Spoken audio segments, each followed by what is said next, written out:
ህወሓት ፌደራል መንግስት ህገወጥ ባለው ምርጫ የተቋቋመውን የትግራይ ክልል መንግስት መመለሱን ተከትሎ የፕሪቶሪያ ስምምነት ከመቼውም ጊዜ የበለጠ አደጋ ውስጥ የገባ ይመስላል።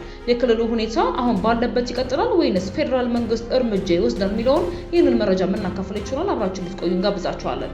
በሌላ መረጃችን በአሜሪካና በኢራን መካከል የሰላም ስምምነት መሻሻሉን ተከትሎ የነዳጅ ዋጋ 4% በላይ ቀንሷል። ዝርዝር መረጃውን እናካፍላችኋለን። በሲዳማና በኦሮሚያ ክልሎች አዋሳኝ አካባቢዎች ጨሬና ሃርናፋ ተቀስቅሶ ወደ ሆኮና ሮርሳ ተስፋፍቶ የነበረውና ትላንትና ረገብ ብሎ ያለው ግጭት አመሻሹን በሌላ አዲስ አካባቢ መቀስቀሱን ነዋሪዎች ተናግረዋል።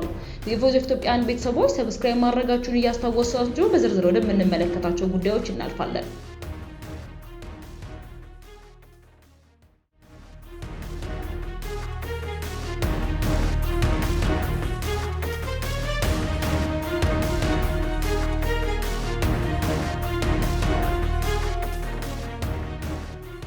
በሲዳማና በኦሮሚያ ክልሎች አዋሳኝ አካባቢዎች ጨሬና ሃርናፋ ተቀስቅሶ ወደ ሆኮና አሮሬሳ ተስፋፍቶ የነበረውና ትላንትና ረገብ ብሎ ያለው ግጭት አመሻሹን በሌላ አዲስ አካባቢ መቀስቀሱ ነዋሪዎች ተናግረዋል።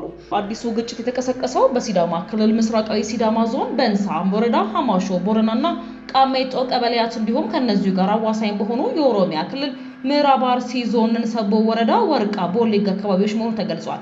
ስለ ሁኔታው ቲኪ በኢትዮጵያ አስተያየቶቻቸውን የሰጡ የሀማሾ ቦረና ነዋሪዎች ቀን ላይ ሰላማዊ ውይይት ከተደረገ በኋላ አመሻሽ ላይ የመኖሪያ ቤቶችን የማቃጠልና የመተኮስ ድርጊት ተጀምሯል ብለዋል። ምሽት 1 ሰዓት አካባቢ የተቀሰቀሰው ይኸው ተኩስ ምሽት 2 ሰዓት ገደማ ጋብ ማለቱን የጠቀሱት ነዋሪዎቹ በርካታ ሰዎች ቀያቸውን ለቀው እየሸሹ እንደሚገኙና ለቀጣዩ ቀንም ከፍተኛ ስጋት እንዳላቸው አስረድተዋል። አካባቢው ከዚህ ቀደምም ተደጋጋሚ ግጭቶች የሚስተዋሉበት መሆኑን የጠቆሙት አስተያየት ሰጪው ቀደም ባሉት ቀናት በሌሎች አዋሳኝ አካባቢዎች ግጭት ሲነሳ እዚህም ስጋት እንደነበርና በመጨረሻም የተፈራው መድረሱንም ገልጸዋል። ስለደረሰው ጉዳት መጠን ቤቶች መቃጠላቸውንና ሰው መቁሰሉንም አመላክተዋል። ከዚህ በተጨማሪም ጉዳዩን በቅርበት የተከታተሉ ያለው አካል ከዚህ ሰዓት በእንሳ ወረዳ ሀማሾ በረዳ ቀበሌና ቃሜጦ ቀበሌ ልዩ ቦታ ሶሌ ተብሎ በሚጠራ አካባቢ ቤት እየተቃጠለ ነው፣ ጉዳትም እየደረሰ ነው ብለዋል። ቲኪቫ ኢትዮጵያ ጉዳዩን አስመልክቶ ከመሻ ያነጋገራቸው የበእንሳ ወረዳ አስተዳዳሪ አቶ ከተማ ፉኤ የአርሶ አደር ቤት መቃጠሉን የሚጠቁም መረጃ ደርሶኛል ብለዋል። አስተዳዳሪው ስለ ግጭቱ ዝርዝር ሁኔታ መረጃ ለማጣራት ወደ ስፍራ አመራር መላካቸውን ጠቅሰው የተጣራውን መረጃ በነገው ዕለት እንደሚሰጡንም ቃል ገብተዋል። ቲኪቫ ኢትዮጵያ በሰሞኑ የሲዳማና የኦሮሚያ ክልል አዋሳኝ አካባቢዎች የተቀሰቀሰው ግጭት አስመልክቶ በኦሮሚያ ክልል በኩል ምላሽ ለማግኘት ጥረት ቢያደርግም አልተሳካለትም፣ ሲገኝም የሚቀርብ ይሆናል ሲል ተናግሯል። በአሜሪካና በኢራን መካከል የሰላም ስምምነት መሻሻሉን ተከትሎ የነዳጅ ዋጋ ከ4% በላይ ቀነሰ። በአሜሪካና በኢራን መካከል የሰላም ስምምነት ሁኔታዎች የተሻሻሉ መምጣታቸውን ተከትሎ የነዳጅ ዋጋ ከ4% በላይ ዝቅ ብሏል። ይህ የዋጋ ቅናሽ የታየው የአሜሪካው ፕሬዝዳንት ዶናልድ ትራምፕ ዋሽንግተንና ቴህራን ግጭቱ ከመባባሱ በፊት የዓለምን 1/5 ኃይል ነዳጅና የተፈጥሮ ጋዝ ጭነቶችን ያስተናግድ የነበረውን ስትራቴጂካዊ የሆርሙዝ ሰርጥን በድጋሚ ለመክፈት የሚያስችል ስምምነት ላይ በሰፊው ተደራድረዋል ማለታቸውን ተከትሎ ነው። ምንም እንኳን በገበያው ላይ ከፍተኛ መነቃቃትና ተስፋ ቢታይም በተለይም አሜሪካ በሆርሙዝ ላይ በጣለችው የባህር ኃይል ከበባና የመርከብ ጉዞ እገዳዎች ዙሪያ በሁለቱ ወገኖች መካከል አሁንም ድረስ ጉልህ አለመግባባት አለ።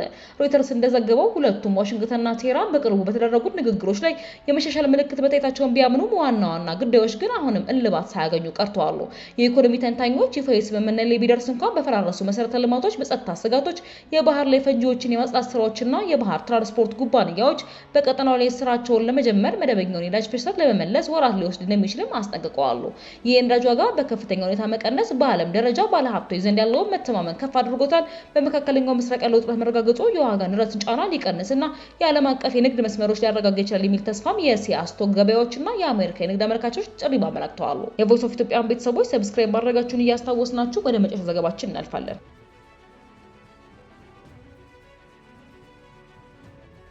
ፖለቲካዊ ፍጥጫ እስከ ወታደራዊ እርምጃ በትግራይ ክልል ሊፈጠሩ የሚችሉ 4 ቢሆኖች ጦርነቱ ተጀምሯል ይላሉ የኢትዮጵያ ፖለቲካ በቅርበት የሚከታተሉት የህገ መንግስት ባለሙያው ዶክተር አደም ካሴ የፌዴራል መንግስትና የትግራይ ክልል ሁኔታ ሲገልጹ ዶክተር አደም እንደሚያስረዱት ቁርጡ ያላየው ተኩስ መቼ ይጀምራል የሚለው ነው። የሁለቱን ዓመት ደም አፋሳሽ ጦርነት የገታው የፕሪቶሪያ ስምምነት ከመቼውም ጊዜ በላይ ባበለጠ አደጋ ውስጥ የገባ ይመስላል ሲሉ ተናግረዋል።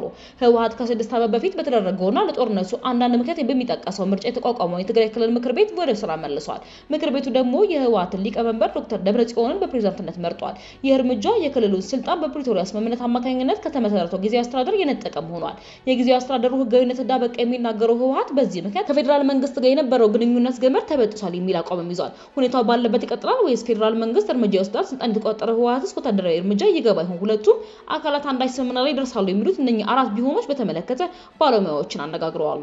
ቀድሞውንም ፈተናዎች የነበሩት የፕሪቶሪያ ስምምነት ይበልጥ አደጋ ውስጥ የከተተው የህወሓት እርምጃ 3 ሳምንታት ገደማ ቢሆነውም እስካሁን ከፌዴራል መንግስት በኩል የተሰጠ ይፋዊ አስተያየትም የለም። ዶክተር ደብረጽዮን ሚያዝያ 30 ካቢኔያቸውን ለመጀመሪያ ጊዜ በሰበሰቡበት ወቅት የጊዜያዊ አስተዳደሩ ስልጣን በጉልበት እየተያዘ እንደሆነ የገለጹ ሌተና ጀነራል ታደሰ ከዚህ ያለ በኋላ ድምጻቸው አልሰማንም።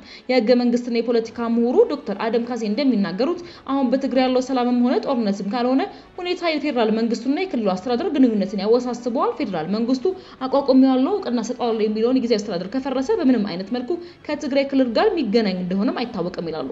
የመሆኑም ቀድሞውኑ በተወሰነ ደረጃ ብቻ ወደ ክልሉ የሚደርሱት ነዳጅና የተለያዩ መሰረታዊ ሸቀጦች ወደ ክልሉ መግባት መቀጠላቸውን ጉዳይ ጥያቄ ውስጥ እንደሚያስገቡ አስረድተዋል። የፌዴራል ድጎማ በጀት ጉዳይም በተመሳሳይ የሚነሳ ሌላኛው ነጥብ መሆኑንም አክለዋል። ቢቢሲ ወደ ክልሉ የሚላክ የድጎማ በጀትን በተመለከተ ከገንዘብ ሚኒስቴር አስተያየት ለማግኘት ያደረጋቸው ተደጋጋሚ ጥረቶችም አልተሳኩለትም። ጠቅላይ ሚኒስትር ዶክተር አብይ ግን ባለፈው ጥቅምት ወር በህዝብ ተወካዮች ምክር ቤት ቀርቦ ማብራሪያ በሰጡበት ወቅት የፌዴራል መንግስት ለትግራይ ክልል የሚመደበው በጀት ለልማት ሳይሆን ለታጣቂ እየዋለ ነው በማለትም ከሰው ነበረ። ሁለቱም አካላት ለአንዱ ሊሰጡት የሚችሉት እስካሁን ድረስ ያላደረጉት ነገር የለም ሲሉ ስምምነት ሊደርስ የሚችልበት መንገድ ግራ አጋቢ መሆኑን ይገልጻሉ። ዶክተር አደም ስምምነት ከተባለ ቢያንስ ህወሓትን በፓርቲነት መመዝገብና በፌዴራል በኩል በጀቶችን የመልቀቅ ነገር መኖር ይኖርበታል። ህወሓትም ደግሞ በተለይም ከኤርትራና ከሌሎች አባላቶቻቸው ጋር የሚያደርገውን ነገር መቀየር ይኖርበታል ይላሉ። አሁን በሁለቱ አካላት መካከል ያለው የእምነት ማጣት ግን ይህንን ለማድረግ የማስቻል እድሉ ዝቅተኛ መሆኑን ያነሳሉ። ዶክተር ጌታቸው በበኩላቸው አሁን የትግራይ ክልል ስልጣን የተቆጣጠረው ህወሓት የሚፈልገው ስላደረገ የኢትዮጵያ መንግስት እንዲቀበለውና እንዲያጸድቅ ይፈልጋል የሚል እምነት አላቸው። የፌዴራል መንግስት ወደ ድርድር የሚገባ ከሆነ ደግሞ የህወሓትን ፍላጎት እንዳለ ይቀበላል ብዬ አላስብም ብለዋል። ለዶክተር ጌታቸው ገለጻ ድርድር የማካሄዱን ጉዳይ የሚወሰነው እና አሜሪካ ትግራይን በተመለከተ እስከምን ድረስ ነው የሚሄዱት በሚለው ላይ ነው ሲሉ ተናግረዋል። እናንተስ ምን አስተያየት አላችሁ? የቮይስ ኦፍ ኢትዮጵያን ቤተሰቦች ለዛሬ ያዝንላችሁ ዘገባዎች እነዚህ ይመስሉ ነበር። በሌሎች አዳዲስና ወቅታዊ መረጃዎች ዳግም እስክንገናኝ ድረስ ሰብስክራይብ ማድረጋችሁን እያስታወስናችሁ ደህና ቆዩ።